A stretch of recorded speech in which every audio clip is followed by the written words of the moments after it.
Hi guys, ಎಲ್ರಿಗೂ good choice Chandu ಚಾನಲ್ನ ಮತ್ತೊಂದು ವಿಡಿಯೋಗೆ ನಿಮಗೆಲ್ಲ ಪ್ರೀತಿಯ ಸ್ವಾಗತ. ಡೈಲಿ ಅಂತ ಅಂದರೆ ಮೋಟಿವೇಶನಲ್ ವಿಡಿಯೋ 60 ಈ ಚಾಲೆಂಜನ್ನು ನಾನು ನಿನ್ನೆ ಸ್ಟಾರ್ಟ್ ಮಾಡಿದ್ದೆ. ಸ್ಟಾರ್ಟ್ ಮಾಡಿದ ವಿಡಿಯೋದಲ್ಲಿ ನಾನು ಯಾವುದನ್ನು ಸ್ಟಾರ್ಟ್ ಮಾಡಿದ್ದೆ ಅಂತ ಅಂದರೆ ನೀವು ಬಿಗಿನಿಂಗ್ ಯಾವ ರೀತಿ ನೀವು ಸ್ಟಾರ್ಟ್ ಮಾಡಬೇಕು, ಯಾವ ರೀತಿ ನೀವು ಈ ವರ್ಷ ಹೇಗೆ ಸ್ಟಾರ್ಟ್ ಮಾಡಬೇಕು, ನಿಮ್ಮ ಈ ಹೊಸ ವರ್ಷವನ್ನು ಹೇಗೆ ಸ್ಟಾರ್ಟ್ ಮಾಡಬೇಕು ಅಂತ ಕಂಪ್ಲೀಟ್ ಇನ್ಫಾರ್ಮೇಷನನ್ನು ತಿಳಿಸ್ಕೊಟ್ಟಿದ್ದೀನಿ. ಯಾರು ಇನ್ನೂ ಈ ವಿಡಿಯೋ ನೋಡಿಲ್ಲ ಅಂತ ಅಂದರೆ ಐ ಕಾರ್ಡಲ್ಲಿ ಮೇಲೆ ಬರುತ್ತೆ, ಅಥವಾ ನಿಮಗೆ ಪ್ಲೇ ಲಿಸ್ಟನ್ನು ಕೂಡ ಮಾಡಿರ್ತೀನಿ, ಅದರಲ್ಲಿ ನೀವು ನೋಡ್ಕೊಬರ್ಬೋದು. ಇವತ್ತು ಯಾವ ವಿಡಿಯೋ ಮಾಡ್ತಿದ್ದೀನಿ ಅಂತ ಅಂದರೆ ಡಿಸಿಪ್ಲಿನಿಂದ ನೀವೇನೇನೆಲ್ಲ ಅಚೀವ್ ಮಾಡ್ಬೋದು. ನೀವು ಎಲ್ಲರಿಗೂ ಮೋಟಿವೇಶನಲ್ ಸಿಗುತ್ತೆ, ಎಲ್ಲ ಕಡೆ ಮೋಟಿವೇಶನಲ್ ನೀವು ತೊಗೊಳ್ತೀರಾ.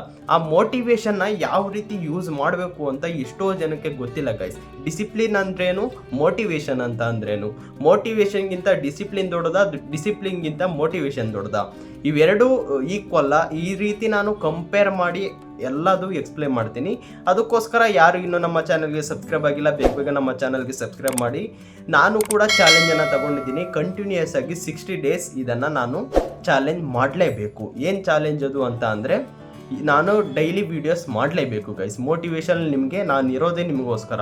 ನೀವು ಯಾರಾದರೂ ಒಬ್ಬರು ನನ್ನ ವಿಡಿಯೋಯಿಂದ ಚೇಂಜ್ ಆದರೆ ನನಗೆ ಅಷ್ಟೇ ಸಾಕು.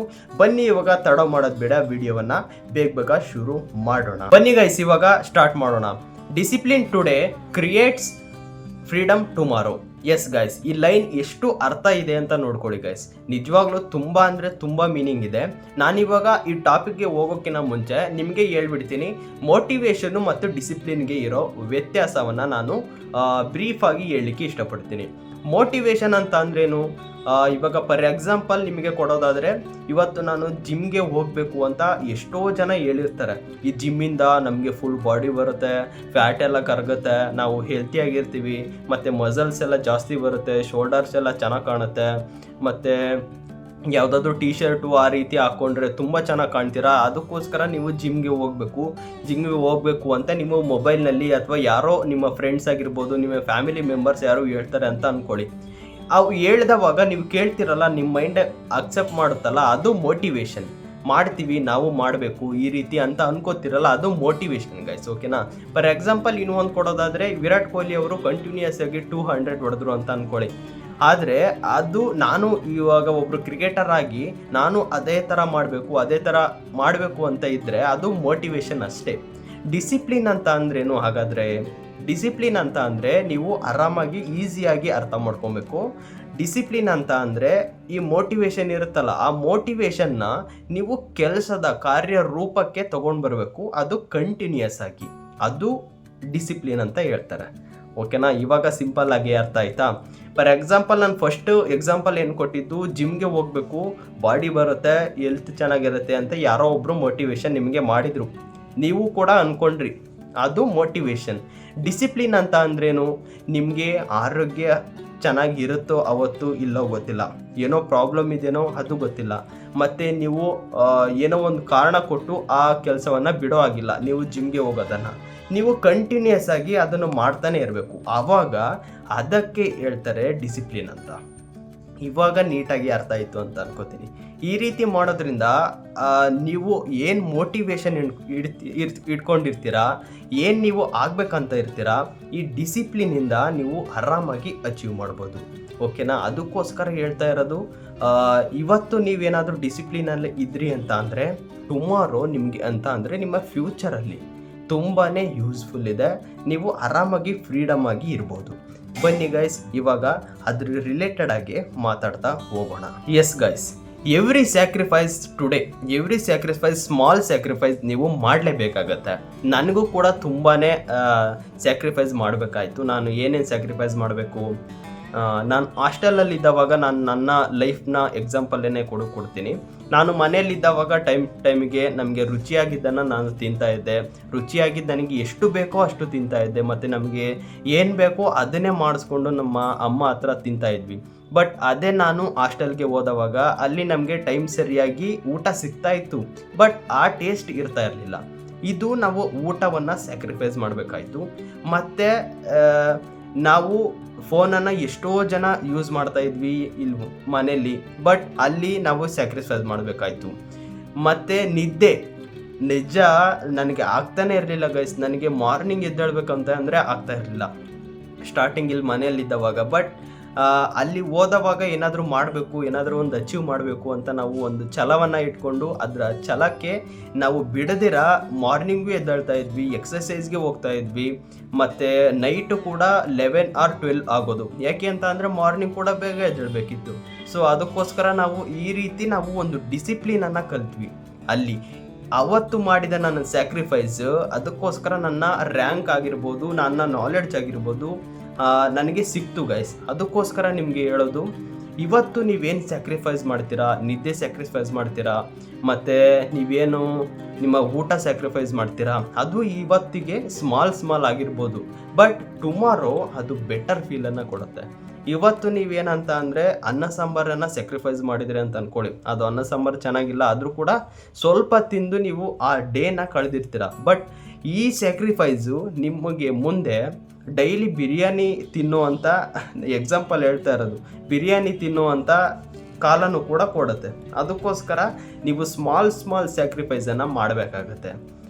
ನೀವು ಕೂಡ ನಿಮ್ಮ ಕೇಜಲ್ಲಿ ಅಂತ ಅಂದರೆ ಎಲ್ಲರ ಸಿಚುವೇಶನು ಒಂದೇ ಥರ ಇರಲ್ಲ. ಸೊ ಅದಕ್ಕೋಸ್ಕರ ನಿಮಗೆ ಏನಿದೆನೋ ನೀವು ಕರೆಕ್ಟ್ ಟೈಮಿಗೆ ಮಲಗ್ತಿದ್ದೀರಾ, ಇವತ್ತಿಂದ ಮಲಗೋಕ್ಕೆ ಹೋಗ್ಬೇಡಿ. ಏನಾದರೂ ನಿಮ್ಮ ಲೈಫ್ಗೆ ಟೈಮ್ ಕೊಡಿ, ಓಕೆನಾ? ನೀವು 8 or 10 hours ನಿದ್ದೆ ಮಾಡ್ತಾ ಇದ್ದೀರಾ, ಸಾಕು 6 to 7 hours ನಿದ್ದೆ ಮಾಡಿ. ಆರಾಮಾಗಿ ನೀವು ಅಂದ್ಕೊಂಡಿರೋದನ್ನು ಮಾಡಬೇಕು. ಸ್ವಲ್ಪ ಆದರೂ ಸ್ಯಾಕ್ರಿಫೈಸ್ ಮಾಡೋದನ್ನು ಕಲೀರಿ ಗೈಸ್. ಆವಾಗ ನಿಜವಾಗ್ಲೂ ನೀವೇನಾದರೂ ಒಂದು ಅಚೀವ್ ಮಾಡಲಿಕ್ಕೆ ಸಾಧ್ಯ ಇದೆ. ಇಲ್ಲ ಅಂತ ಅಂದರೆ ಈ ಕಾಂಪಿಟೇಷನ್ ಯುಗದಲ್ಲಿ ಏನನ್ನು ಮಾಡಲಿಕ್ಕಾಗಲ್ಲ. ಈ ನೀವು ಸ್ಮಾಲ್ ಸ್ಯಾಕ್ರಿಫೈಸ್ ಮಾಡೋದ್ರಿಂದ ಡಿಸಿಪ್ಲಿನ್ ಕೂಡ ಕಲಿತೀರ. ಕಲ್ತಿದ್ದಾದಮೇಲೆ ನೀವು ಫ್ಯೂಚರಲ್ಲಿ ರಿಗ್ರೆಟ್ ಮಾಡಲ್ಲ ಗೈಸ್, ಓಕೆನಾ? ನಾನು ಇದು ಮಾಡಬೇಕಿತ್ತು ಅನ್ನೋದನ್ನು ನೀವು ಆಲ್ರೆಡಿ ಮಾಡಿರ್ತೀರ. ನಾನು ಕೂಡ ಬಾಡಿ ಬಿಲ್ಡ್ ಮಾಡಬೇಕಂತ ಇದ್ದೆ, ಅದನ್ನು ಆಲ್ರೆಡಿ ಮಾಡಿರ್ತೀರ. ಯಾಕೆ ಅಂತ ಅಂದರೆ ಇದು ಡಿಸಿಪ್ಲಿನ್ ಇದನ್ನೆಲ್ಲ ನಿಮಗೆ ತಂದು ಕೊಡುತ್ತೆ.